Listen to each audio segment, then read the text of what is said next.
FIFA akhirnya resmi membatalkan Piala Dunia U20 digelar di Indonesia.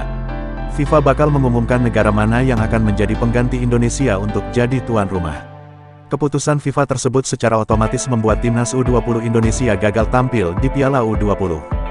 Dengan keputusan FIFA tersebut, para pecinta sepak bola tanah air membanjiri media sosial mereka dengan kata, "Terima kasih Pak." Kata tersebut mereka tujukan pada dua gubernur di Indonesia, yakni Gubernur Bali, Iwayan Koster dan Gubernur Jawa Tengah, Ganjar Pranowo. Dia memposting instastory dengan tangkapan layar dari berita FIFA membatalkan Indonesia jadi tuan rumah Piala Dunia U20.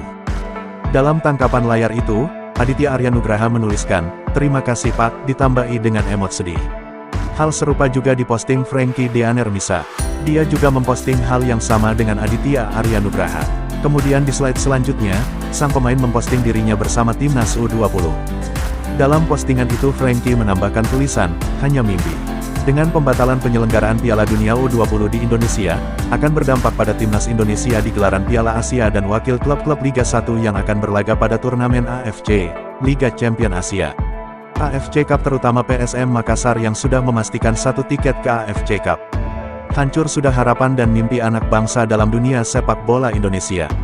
Pertanyaannya adalah siapa yang akan bertanggung jawab, atau PSSI atau pemerintah yang akan lagi disalahkan.